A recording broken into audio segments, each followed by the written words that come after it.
Hello.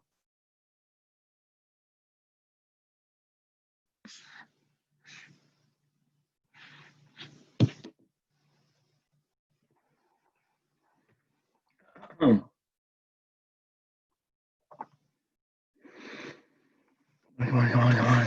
on. Oh. Good morning, guys. Hope you guys can hear me.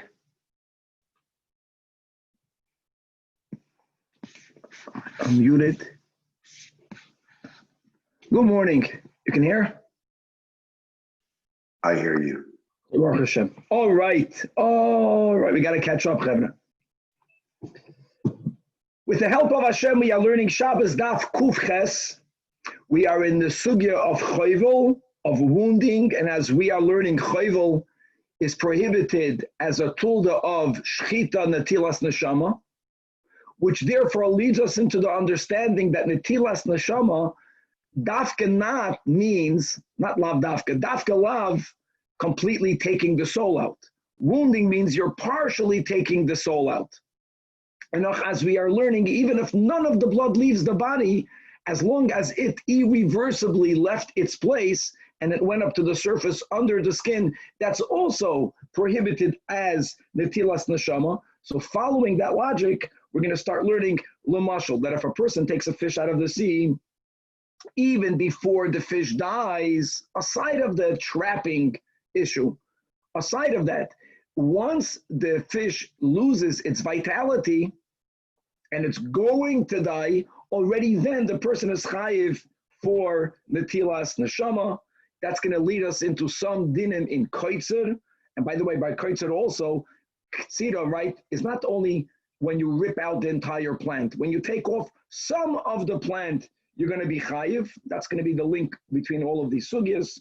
From there, we're going to go to a statement that one is allowed to write tefillin on the skin of a bird. This is all connected to our Mishnah regarding whether the oir has a halachic status of hide. And the Mishnah here says it does. That's regarding wounding a bird. So based on that, I think you can write tefillin, and really it goes to Sefer Torah and mezuzahs on the skin of a bird. We're going to learn the din that only items that they themselves do not become tamei have the koyach to protect something that's in them from oil hameis l'mashal. If there's a mace in a room and under the same oil there is a kli cheres that is tightly sealed, and as we continuously learn that a kli cheres can only acquire tuma if the tuma enters its insides. If it's tightly sealed, then it cannot become tamei. Not only is the kli cheres not tamei, but everything in it is also not tamei. And that's a klal. If something itself does not become tamei, it protects from tuma, and we're going to relate that to whether the hide of a bird, of a fish, is able to protect that which is in it from tuma or not. We're going to have a very powerful statement that's tucked in as a nice Shabbos Daf Kuf Ches, that Elyahu Hanavi cannot paskin iser veheter because Torah lav bashamayim. And we're going to have to speak out if that's the case. Throughout the whole Shas, we have the statement of teku, which normally means the pshat of teku is the question stands, or the eboya, really the inquiry stands. But we also know from Cheder already that teku is a Rosh Tevis, Tishbi, Yetaretz, Kushis, V'aboyas. And how will that fit with Shabbos Kuf Ches that states strongly that Elyahu Hanavi cannot paskin dinim? We'll get to that. We're going to learn the story of Rav's arrival to Babel, a very strong story. And basically his first interaction with an Amayda called Karna. We learn about Karna. He was a Dayan in Ksubis. We'll repeat all that. His interaction with Shmuel, that was also a doctor. We're going to learn one of the questions that Rav was asked when he arrived to Babel is, Minayin lebris ba'oisamakim. Maybe bris is on the ear, the Gemara is going to ask. Maybe bris is in the heart, even though that's really going to hurt a person if you do it in the heart.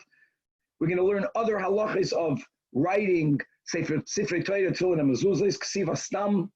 We're going to learn a Mishnah that tells us that Midin Abanon, one may not make salt water on Shabbos, because when they would tan hides, one of the steps in the tanning process was to soak the hide in salty water.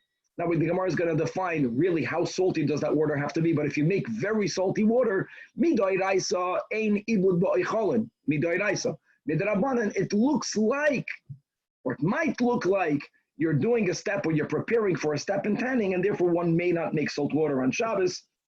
We're going to go from salt to Yam HaMelach. There's going to be a statement that no person ever drowned in Yam HaMelach, and the Gemara is going to ask L'may nafkamina, that no one drowned in Yam HaMelach. And finally, God willing, we'll get far enough to learn that when we learn that midrabanan, one may not take remedies on Shabbos. And that's because we are afraid that the person who's taking this remedy, either he himself might end up making the remedy on Shabbos, or there is an aspect of maras ayin. The observer might think that the person who's taking it made it also on Shabbos, and the person will think that you are allowed to do it. So when we will focus on it gives the appearance that you might have ground herbs on Shabbos whenever a person is engaging in a therapeutical behavior. But it is something that healthy people also engage in. The observer won't even think that you're healing yourself. That diminishes the rabbanan, the problem of taking that remedy or of engaging in that therapeutical practice, as we will, God willing, see, and a lot more on Daf Kuf Ches. We are still on Daf Kuf Zayin. On the base, we got held behind in the sugya of the Oisius. We are more or less in the middle of the Amid, a little bit lower than the middle. It's 13 lines before the bottom of the Amid by the two dots, right? Hatsadan L'tsoyrechai. This is 13 lines before the bottom of the Amid. So let's quickly go back. We're learning about trapping. So let's not confuse. We learned yesterday another machlokes tanoim called Kol Shebeminoy Nitzoid. Right? Rav Meir says you're chayiv regardless. The Chachamim say that if it's not a type that people hunt, you're b'chlal not going to be chayiv for trapping on a doiraisa level. Independent of that, when you're trapping something that maybe many people do trap because they want that item, the Mishnah adds another detail. What is your kavanah? If you're trapping them because it's l'tzoyrech, right? Because you want that item, then you're chayiv for the malacha of trapping. If you are trapping not because you want it, the example we gave is that you're trapping a snake, you're trapping a scorpion, not because you want the snake. You don't want the snake to bite you. That's called shaloi l'tzoyrech. So our Mishnah said that you're pater, and this indeed is the question of whether you're chayiv from malacha she'ein tzarich l'gufa, Rabbi Yehuda, or whether Rav Shimon you're pater. You're trapping, you know what you're doing, but you're not doing it because you want it. Either like Tosfos says, you're not doing it for the same purpose for what he did it in the Mishkan, or like the way Rashi learns, you're trying to prevent damage from happening, or you're trying to prevent some negativity that's already happening to continue to happen, like a person who's removing a mace from their house. They don't want the stench to be there. They don't want the tumah to be there. So anyway, says the Gemara, says the Gemara, Mantanam. Yeah, you got it. Who is the author of our Mishnah? That it must be, it's only Rab Shimon that says malacha she'ein tzarich l'gufa pater oleha. Because if the author would have been Rabbi Yehuda, when you trap something, again, we're not speaking about something she'ein b'midai, that she'ein b'midai tzadin. We're not talking about that. We're speaking about you trapping something that could be hunted. Many people do hunt or trap. Still, the Mishnah adds, what is your intent? What is your intent? That's only Rab Shimon. Had the Mishnah been Rabbi Yehuda, then you would have been chayiv, even if you're trapping it for she'ein tzarich l'gufa. Now, the Gemara says that there are those who had the Mesorah of this statement of Rav, not on our Mishnah, that when it says in Masechtas Eiduyos, Hamapes Mursa b'Shabbos, im lasli sloi peh, if when you are opening up a boil, you want for the opening to continuously remain open. Let's go with the first sheet that we learned yesterday in Rashi. What's the problem with piercing a pimple? That a opening, Pesach, is prohibited. You can't make an opening because of boina. But when is Pesach a Pesach, at least midoi raisa? Only when the opening is going to remain open, when it's going to be a davar hamiskayim. So if you open up a mursa and you want for the opening to remain there because it's taka healthier for the opening for it to remain open, aleph, the pus can continuously flow out. Beis, when it comes to a mursa, oxygen entering will dry it out, will heal it quicker, then you're going to be chayiv. Let's go with boina. But the Mishnah says, if all you want is to have some pus leave right now, you don't care whether the Pesach will remain pasuach or not. So the Mishnah says you're pater. Now hold on. That means you're pater even if it means you don't want the Pesach, but you're making a Pesach, and the Pesach might even stay. Doesn't matter.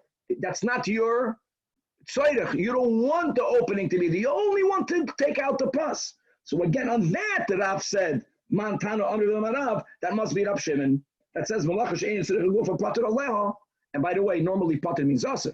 But here you have tsar from the pimple. So b'makom tsar, they didn't even make a rabbinic isser. And now we have a third version of this statement of Rav. Right, guys, this is what we learned yesterday. This is the big three that when the Chazal say pater, they mean pater, pater umutin. Right, this is the last two of the three. But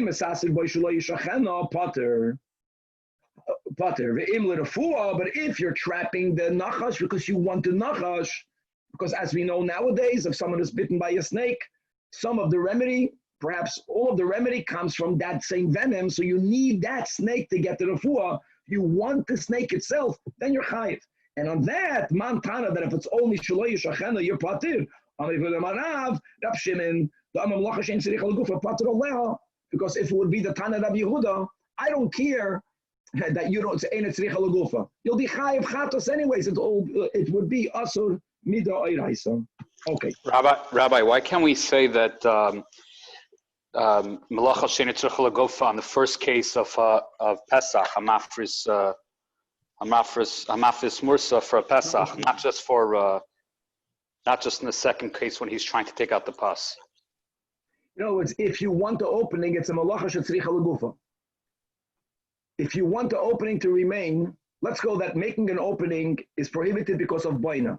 Binyan means you're creating an opening in an area. If that's what you want to do, that's boina. If you don't want the opening, you only want the pus to leave. The opening, you don't care. Let's say you don't care if the opening, Rashi says you don't care if it stays, if it's Meskayim. So then you're going to be pater. But that is only Rav Shimon. But the opening wasn't for a b'niyah. The opening was for purposes of letting that air out. Meaning, nevertheless, according to Rabbi Yehuda, if the opening will be Meskayim, you'll be chayiv. Exactly. That's a malacha shein tzricha legufa. The Rabbi Yehuda says you're chayiv nonetheless. You did it. And you knew what you knew what's going to happen. And like you said, every malacha shein tzricha legufa, let me use your worst speaker from yesterday, is obsecration. You know you're making an opening. I don't care that you don't need the opening. So what? Okay, weiter. Now, guys, there's a huge machloikas how to learn the sugya right now. And as we spoke on in our introduction, we're learning it the way the Ramban explicitly learns it. Some of it is going to be a little bit of a stretch, but whichever way you address this Gemara, each way has its own challenges. What we're learning now, according to many, is also Shitas Rashi. So what's the hemshech? Chayvel, we learned also Machlekes Rishonim, but we're learning that Chayvel is because of Netilas Neshama. Now, Netilas Neshama doesn't have to mean that you're killing something. That's the whole vart. You're only wounding. As long as the wound is irreversible, you are already chayiv because of a partial Netilas Neshama. So let's go with that logic. So, if you take out a fish from the sea, stop for a moment. Taking a fish from the sea is a trapping issue. We already learned that yesterday. Even on Yom Tov we learned you can't fish if the fish prior to your catching it was free. But let me ask you, what happens if you went fishing, you already trapped the fish before Shabbos? You trapped it. It's in a bucket. It's already stuck on your rod, on your line. So it's already trapped. We also learned beautifully that once something is already trapped, you can't trap it again. Once something lost its freedom, that's it. So here, taking it out of the sea is not connected to trapping. Yes, it's connected for killing, Netilas Neshama. So says Shmuel, when are you chayiv? Don't say you chayiv, when the fish dies. No, kivin shiyavish by kasela. The moment an area, as we'll see more details, becomes dried like the size of a sela, you are then already chayiv. Not when it dies. Now, what's that? Once a fish has an area that becomes dry casella, it will die. It's irreversible. The fish is very much alive now. Doesn't matter. That's the whole word that we're learning now. Netilas neshama is not a total netilas neshama. Sometimes Chazal say, Mali katla kula, Mali katla palga. I'm just making that association. That's l'chayda the way we're going to learn Pshat in the Gemara.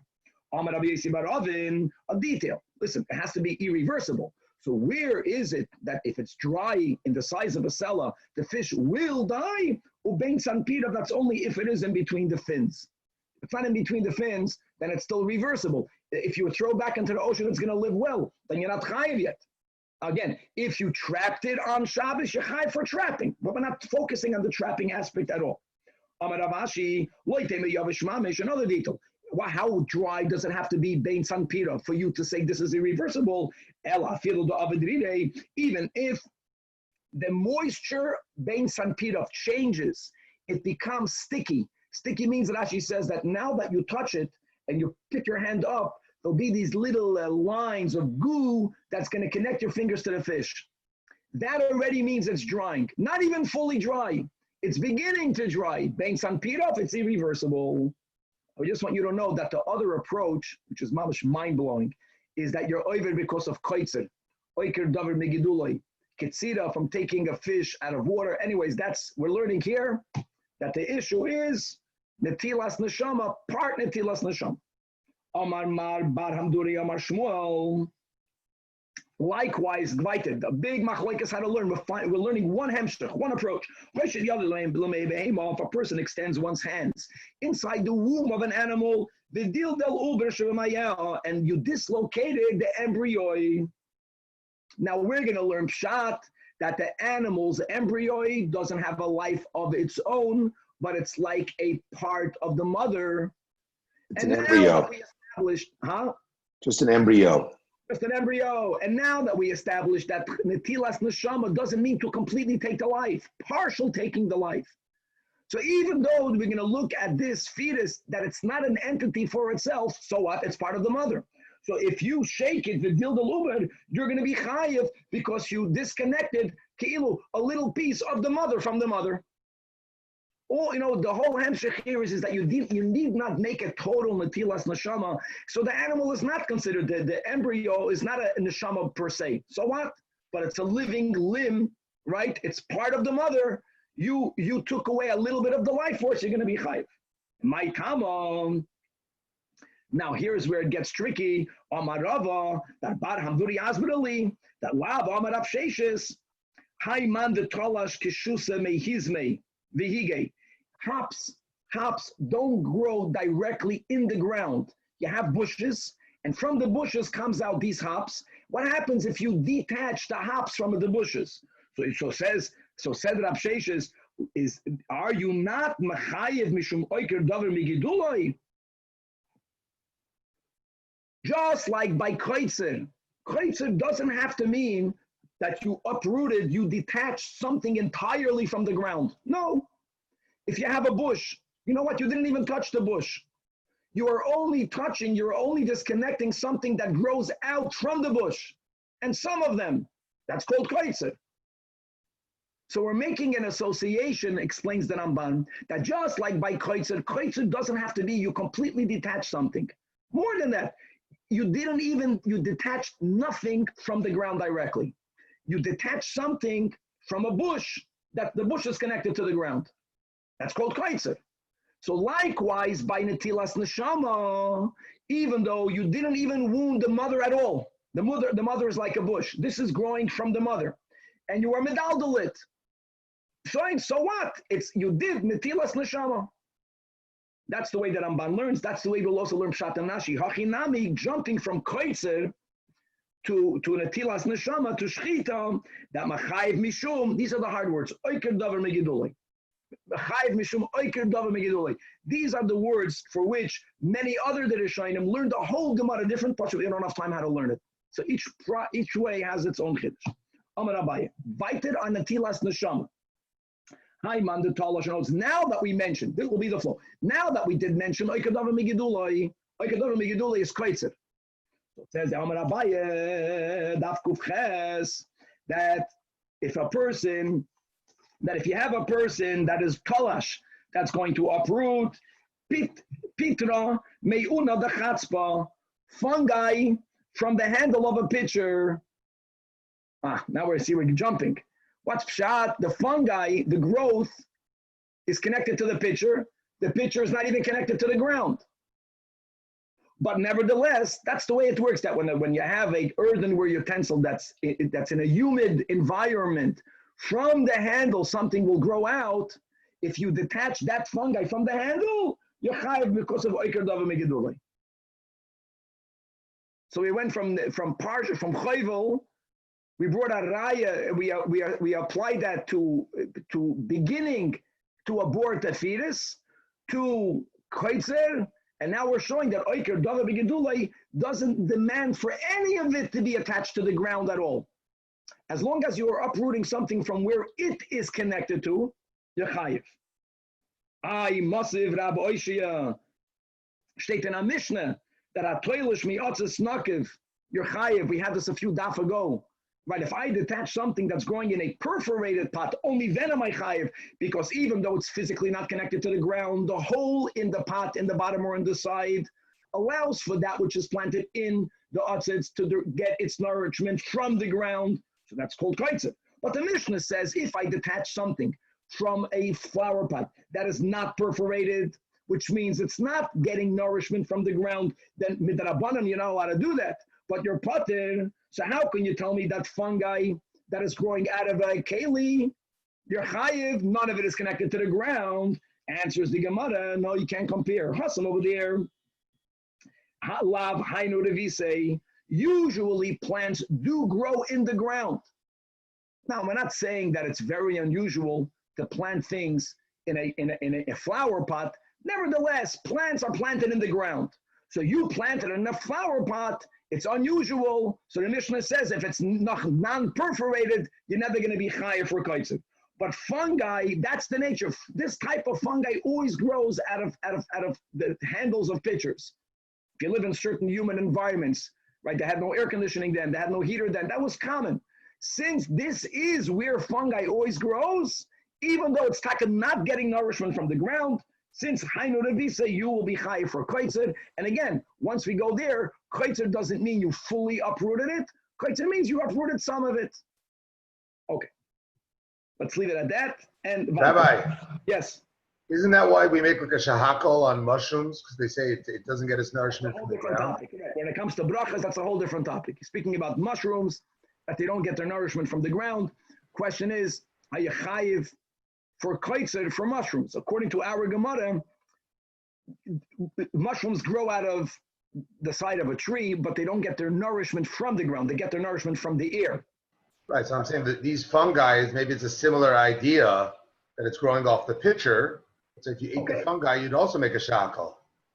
We're not speaking about Hilchas Brachas. I don't know if you make a bracha. We learned also in the last Masechta that if you eat something that does not give you any nutrients, remember that? You don't make a bracha at all. I'm just saying it's a good smach to what Very we're good. doing. Okay, then he stands. Weiter. Chayiv ha'oif, the Mishnah said, chayiv ha'oif, if you wound them, you're chayiv. You're trapping them. So there's trapping, wounding. So hold on.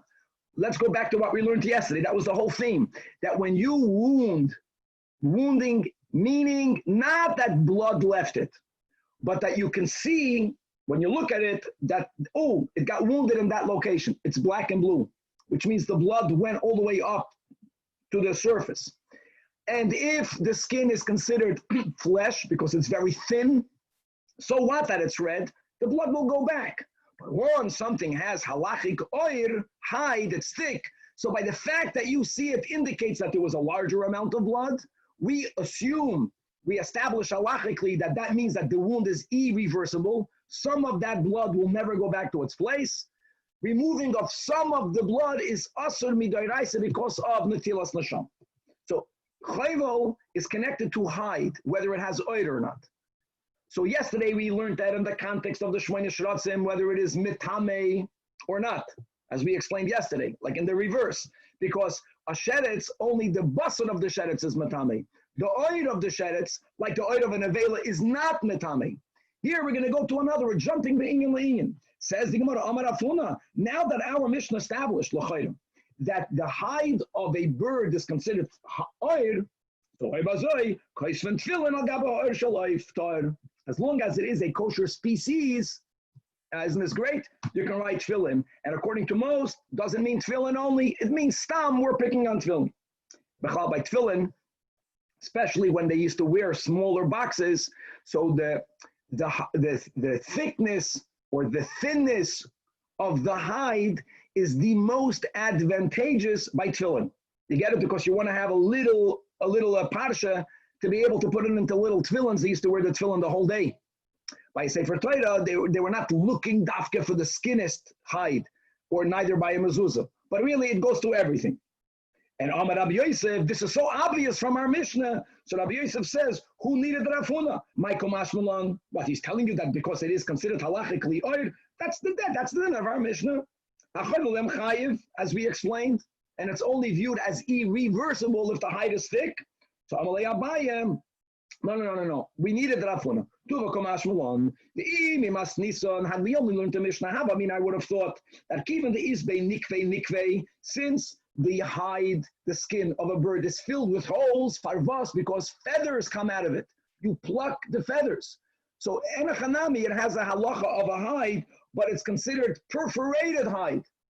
So you would think we can't use it to write on it. So kamash malan, that you are allowed. And why are you taka allowed? Either has holes, kedamri b'marava, kol nekev shaviyoy yeveres olav. If there is a hole, but it's so little that when you write, when you put the ink of the stam, it doesn't go through it.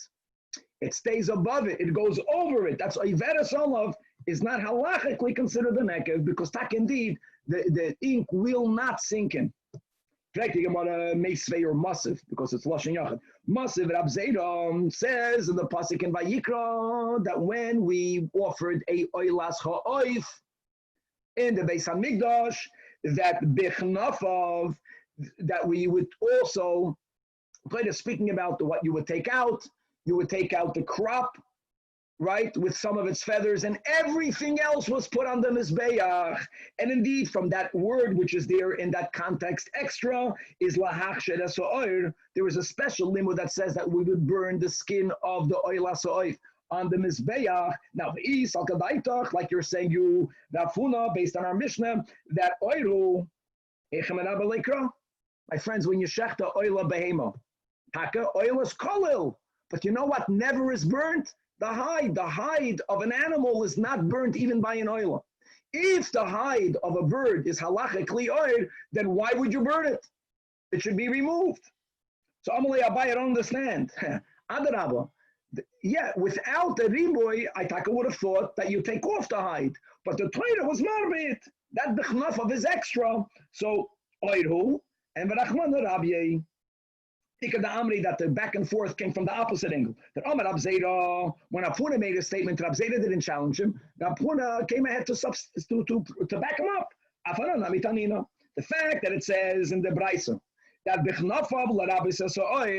that we need the limud to be marba oir. That makes sense. If you, which you are right, Rafuna, since the skin of a bird has the halachic status of oir, which means that without an extra riboy, I on my own would have said that you do not put it on the mizbeach. But if you would begin from the beginning, from the premise that lav oiru, then amay yitzrachol rabuye is the charaya. The fact that you need a pasuk is taka proof that it is oir. And on that amalei abaya, and there is no raya, no proof. Oh, so if it's lav oir. So oila means you got to burn the whole thing. Then I would have known on my own that you have to burn it. Says the Gemara, no. The Yitzrach, still you need to have this extra riboy, because salka daita chamina, one would have thought even the isbei pirtzei, since the skin is filled mit lechalach, so therefore it's considered repulsive. It's considered mosdik, and therefore even though it's a part of the flesh, just like my friends, the crop, which is one of the stomachs, is taka removed. If you remember that whole sugya, the kohen removed it on top of the mizbeach because the bird oila was done, the avodah was done on the higher part of the mizbeach. Then they would have to throw it in the place that where they would deposit the trumas hadeshin every day, and they got it. Some of it was taka removed. Do we know why? Because it was disgusting. So you would think that the hide should also not be burned. Well, you should know when you burn skin, it has a very bad odor. But here we're taking it more. We're saying because the skin itself is filled with holes. Anyways, that's why you need to have the limit. So there's no question, neither is there a raya. But now that we mentioned writing stam on the hide of a bird, so from Rav Nachman by Yitzchak, mahu lichtlev tefillin al gabe oir shel dog tahor. By the way, you see over here that everyone is only opened by the fish, for sure. And now the question, it has to be from a kosher species, as we'll see in a moment. Can you write tefillin on the hide of a fish? So Amaloi, so Rav Nachman by Yitzchak responds, Im Yavoi Elyahu v'yomer. Im Yo Elyahu v'yomer. Now we're familiar with this, like we spoke on in the introduction, because I was taught Mamas as a child, that Teku, Ishana Rashi Tevis, Tishbi, one of the names of Aliyah Navi, Tishbi Yataras Kushus Yabois. But don't forget, Tishbi is Tishbi, and Elyahu is Elyahu. And we'll see, we're going to quote a very important Chassam Sefer in a moment. Elyahu will answer. Guys, if you learned this and you forgot it, or if you never learned this Gemara is going to shock you.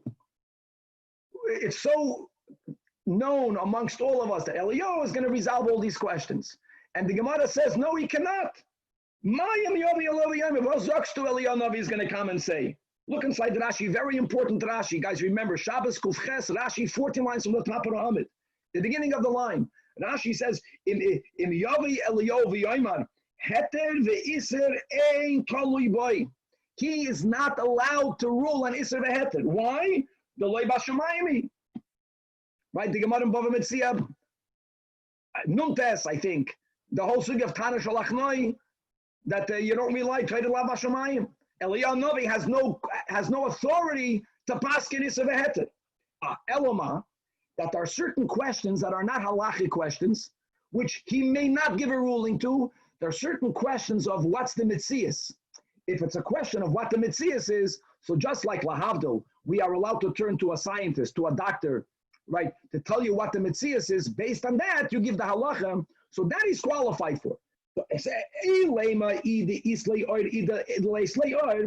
must be that it's a mitzias question. If you're telling me that Elyahu Navi can answer, is the oil of the dog considered hide? What's the mitzias? And then the halacha is you can write stam on oil of a kosher species. Or is it not? If it's a kasha mitzias, I don't need Elyahu Navi for that because I can see. The Gemara says, so chazina and the islay oil. First of all, you can see. And if you're going to tell me, well, yeah, you see the hide, but maybe it's not thick enough, I'll tell you better. I don't need to know the mitzias because we know the mitzias from halachas. And I have a halacha from which I know what the status of the oil of a fish is. Listen to this. The oil, it says in a Mishnah in Kalim, Atzmois hadog ve'oiroi matzilan ba'oil hameis. Like we spoke in the intro, if there is a mace in this room and there is a covering going over the mace and over people, over kalim, over food, it will convey tumas oil. But if whatever else is in the room is separated from the roof by something that it itself cannot become tamei, something that itself does not become tamei protects that which is in it. Now, we know that the flesh of the fish becomes tamei. It's oichlin. Oichlin becomes tamei. So if the skin of the fish were to have the status of basar, if it would not have a halachic status of oil, then the Mishnah cannot write that it's matzil ba'oil hames.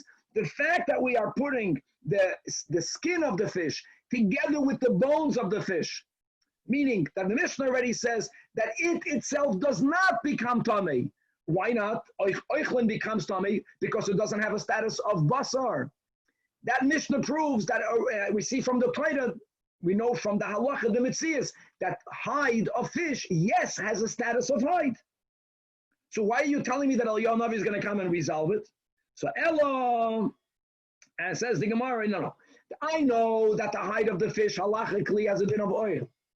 Why do I need Elyahu Navi? Ela im yavi Elyahu v'yomer I paska zu hamaminei, I le paska zu hamaminei. Upa. Now, two ways of learning it. The simple way is that the hide of the fish will never be used to write on it Sifrei Torah, Tefillin, and Mezuzahs if you did not yet tan it. And the reason why you have to tan it, that's we don't want for the fats or for the juices in the hide to be in there.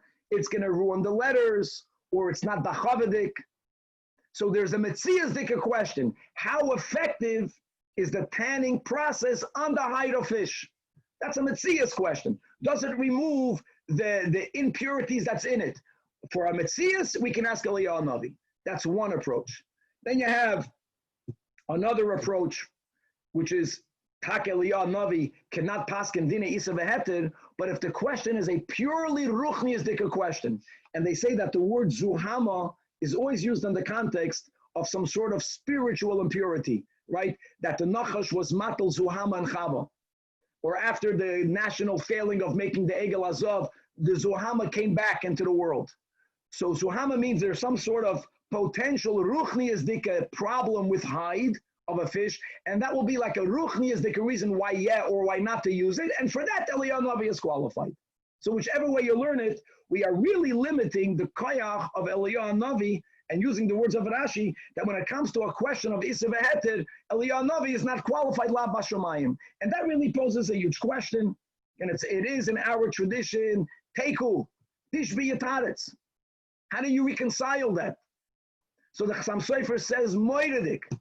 He says that there's Elyahu Hanavi as he is back in the Shama Beguf, and then we refer to him as Tishbi.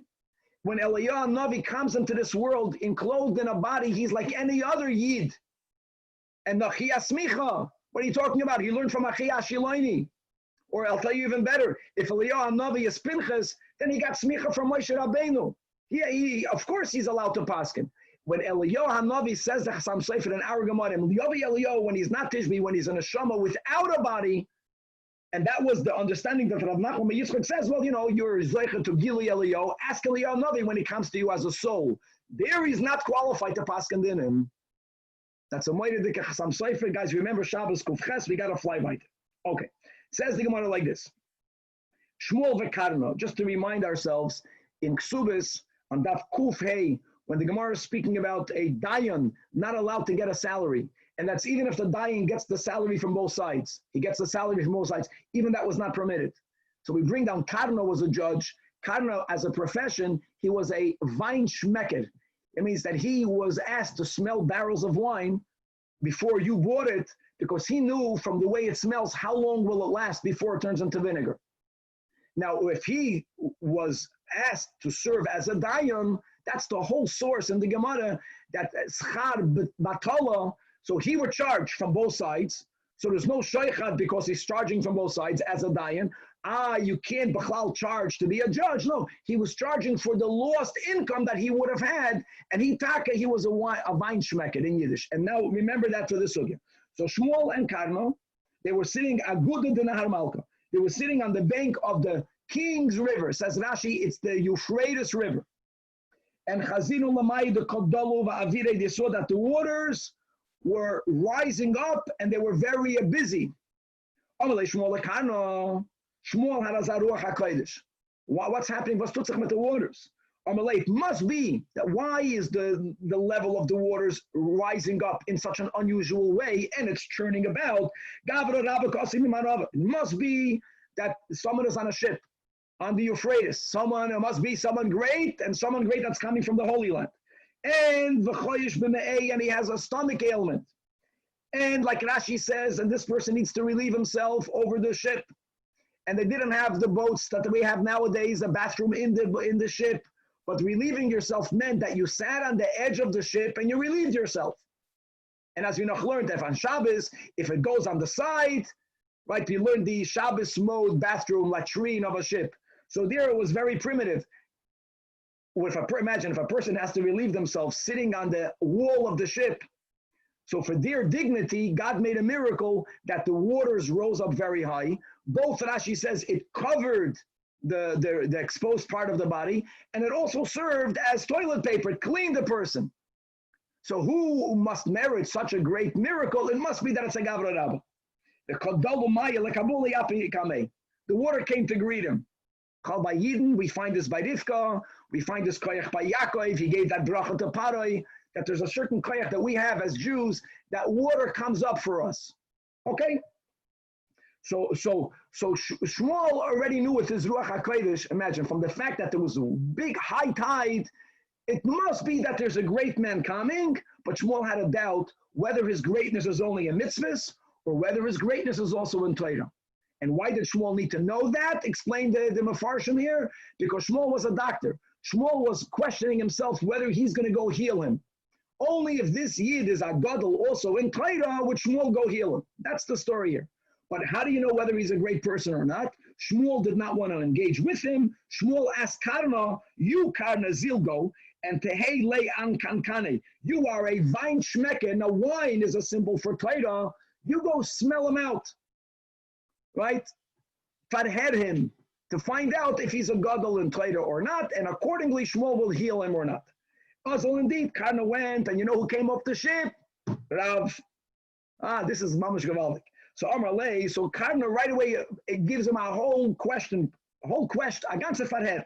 Minayin she'ein koisven tefillin, ela al gabo oir behemoth tohira, which that's the din. Now guys, it doesn't mean that the animal itself needed to be shechted. It does mean that it has to be from a kosher species. So Amar Loi, Rav knew the answer. Based on a pasuk in Parshas Boy, L'man tia toiras Hashem beficha, and Chazal learned beficha means min hamuter beficha, from a species. Again, the species is an important word here, that is allowed to enter your mouth as a yid. Question number 2. In Nida Daf Yutes, we learned the 5 shades of dam that makes a woman a Nida Midah Eraisa.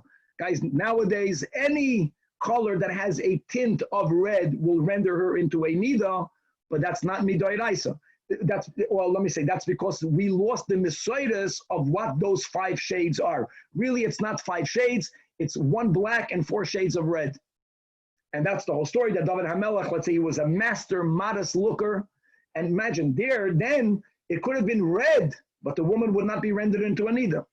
But Bechlal, how do we know that all of the colors are connected to red, even black? The Gemara says in Nida, why is black metame a woman? Because black is red blood that congealed. So it's all red. So how do you Bechlal know that the dam that's metame a woman by Nida is red? So he quoted the pasuk in Melachim, Vayiru moyav mineged asamayim adumim kadam. From that pasuk, adumim kadam, that what dam nida is metame the woman if it's red.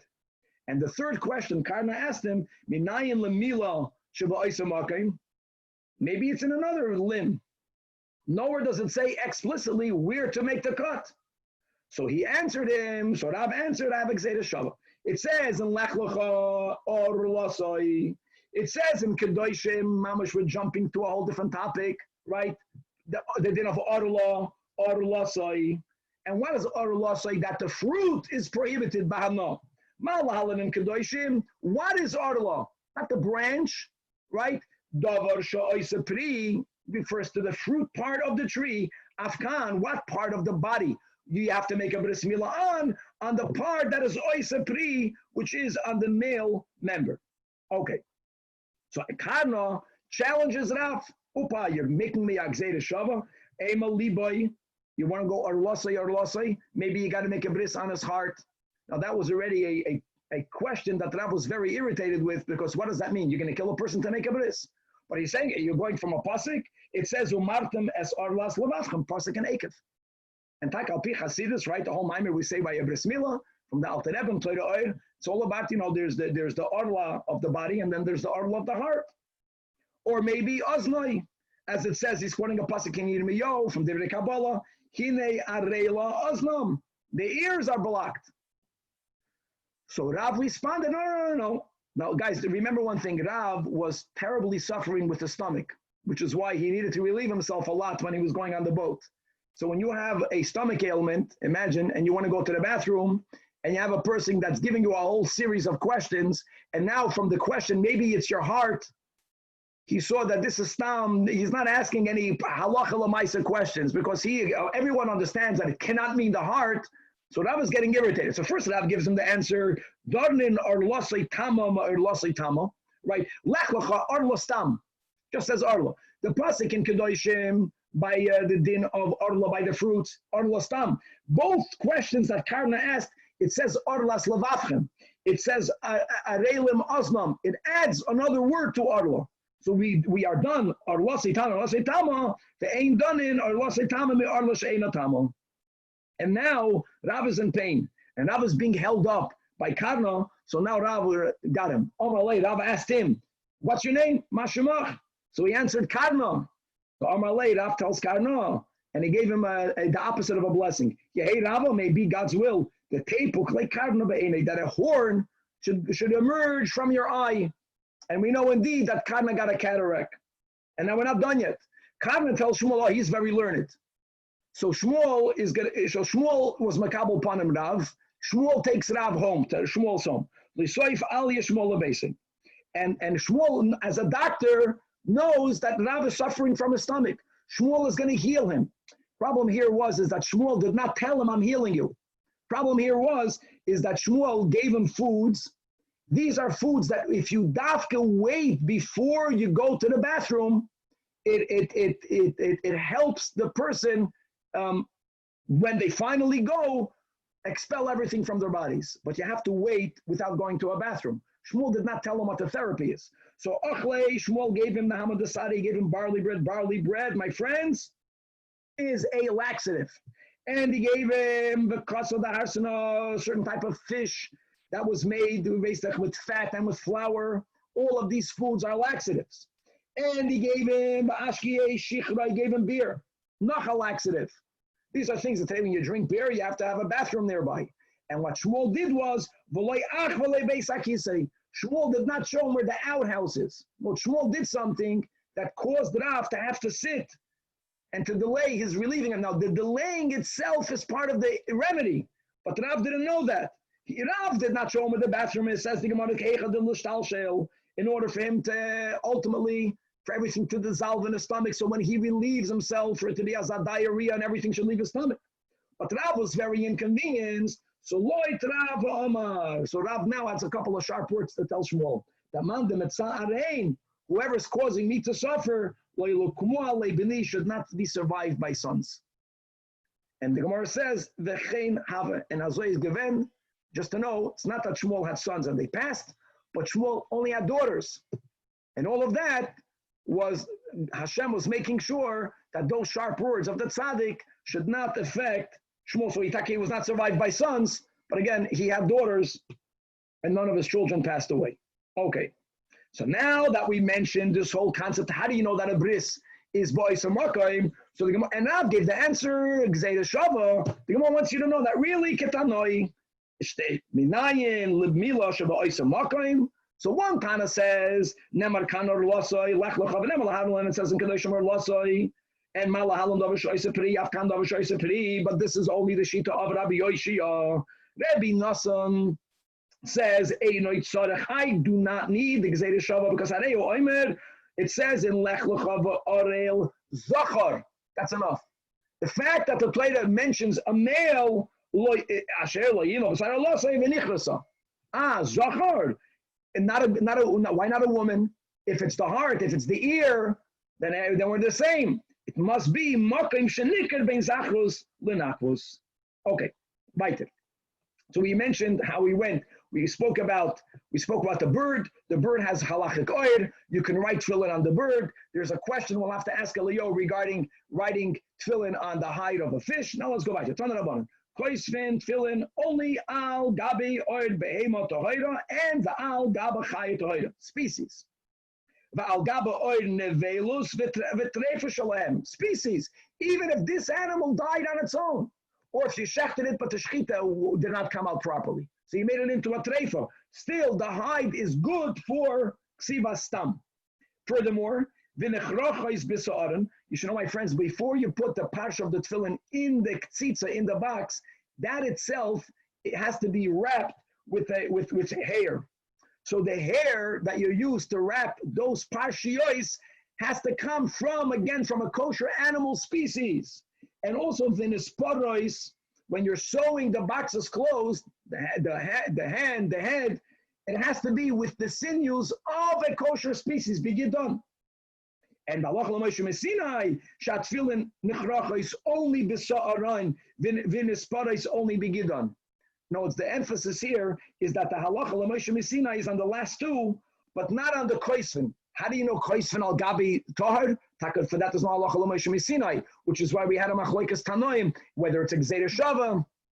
I'm sorry, we don't have a source yet, but it's not halacha, which is why we're going to have to find a source. Now the Brisa continues, Avol in koisvin le'al gabo oir behemut tameya, le'al gabo oir chaya tameya, and the ein sarach loimer that not al gabo oir nevelo treifa shalahen. And likewise, this is already from Allah Moshe Messinai, the ein nechrachin b'sa'aran. You cannot use even the hair of a non-kosher species, right, to wrap the parsha. Likewise, ve'ein nisparais, you cannot sew the boxes with a sinew of a non-kosher animal or chaya. And now the Brisa says, v'zu she'ela shale by Susi. And Apikoides once asked Rabbi Yeshua Garsi, my friends, Rabbi Yeshua Garsi was the Misharis or the Shamish or the Gabbai of the great Tana Rabbi Akiva. And he asked him, Minayin she'ein koisvin tefilla al gabo or behemut tameya. Now he knew that this detail is not halacha Moshe Messinai. So Rabbi Yeshua Garsi answered because it says, this is later, this is Taka what Rav told Karno, Laman Tia Pashas Boy, Toiras Hashem beficha. Beficha is extra. Beficha means, of course, the Torah of Hashem should be in your mouth. It means that when you write the Torah, it has to be on something that minamuter beficha.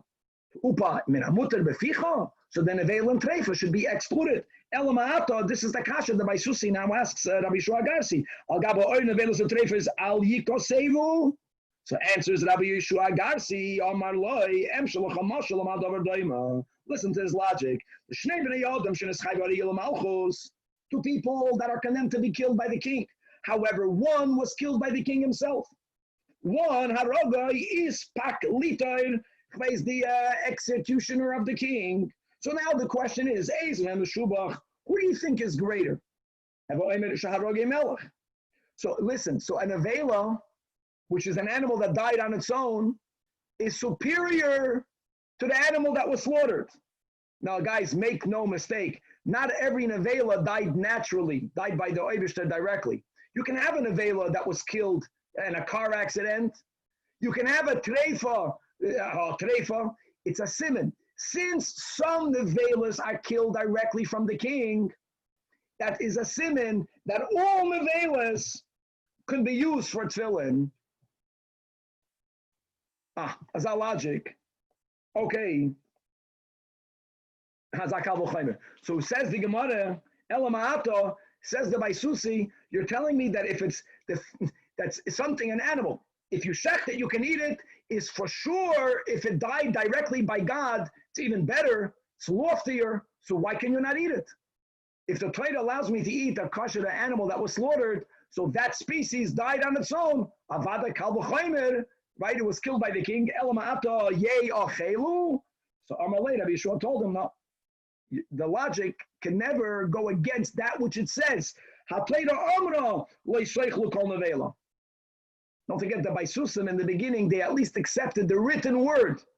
So you're telling me a logic when you're going against you, they followed the written word. It's like L'shitascha. They never allowed they didn't accept, sadly, the Torah Shabbat Peh. But they did accept the written word. So if the Torah says, and indeed, the Baisusi needed to be Maida, that kolis means good gesagt. Okay, fascinating. But since the Torah is Megala for writing, Minamutar Beficha, so we do have a Kalvachaymer, an animal, a nevela. Some of the nevelas are killed directly by God. They for sure are good enough to have stam written on it. Okay, let's begin the new sugya. So as we mentioned in the introduction, Midai Raisa, there is no ibud tanning, no ibud by your cholon. Midrabanan, there is a problem of you doing something that gives the appearance that you might be tanning, even if it refers to something that you yourself eat. Says the Holy Mishnah, Ein oisin hilmei b'Shabbos. Hilmei is brine. Hilmei in the times of Chazal was mamish salt water. Just be aware of that. Now we're going to learn pshat in the Gemara that the Tanakama, who does not allow for you to prepare brine on Shabbos, it's not connected according to the Tanakama the way we will learn today to as a midrabanan, not a tulda, a midrabanan from tanning. But since people would make brine in order, let's say, to pickle cucumbers, and we do not pickle cucumbers on Shabbos, so it looks like you are doing something on Shabbos for a weekly need. I'm preparing something now for an activity that I'm going to do during the week. That's something that you may not do. That's the way we will learn pshat in the Mishnah. Finally, Daf Kufches, turn the Amid base. But you are allowed to prepare salt water, which is right away a stira, because again, their brine was salt water. However, when does the Tanakam allow for you to prepare salt water? When it's a little bit. Only if the Tvevel Ben Pitoi, if someone who's going to look, he's going to say, you're not doing this to pickle anything. You're doing it to eat now. You want to dip your bread in it, or the noisen l'techatafshel, or to add it into a food that's already cooked. We're not allowed to cook on Shabbos, but if you want to add salt water, so that's the Tanakam. Rabbi Yossi disagrees. And as the Gemara will explain, Rabbi Yossi disagrees because he holds that the problem of making salt water is it's a derabanan connected to tanning. And therefore, Bahaloihu, Mei Melach is Hilmei. So what's the difference between Meruma and Ma'ut? Right? Qualitatively, it's the same. We never find an Ilcha Shabbos. Only if you violate a lot of Shabbos are you violating. If you can't, you can't. You can never. However, even according to Rabbi Yosef, which type of salt water may you make? Making salt water, that's only if you are adding in their oil.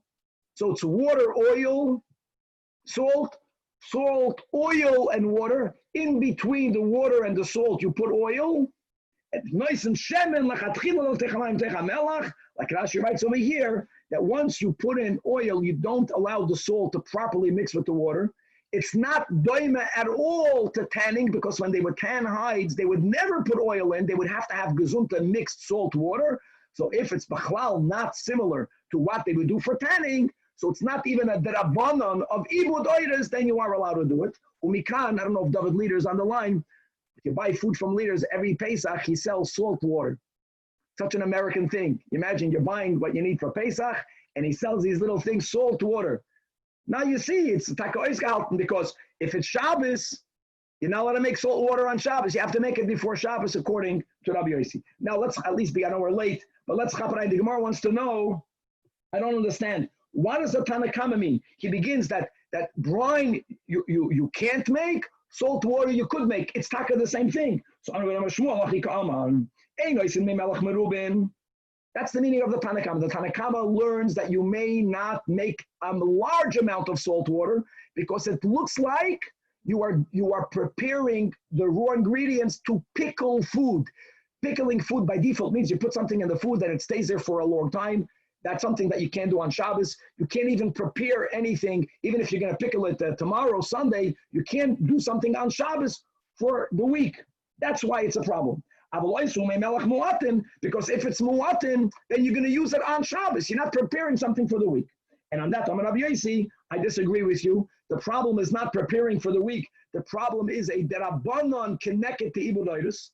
And once the Chachamim said you may not make salt water because they would make salt water for tanning hides, no difference in quantity. And therefore it should be asad bein merubin bein muatim.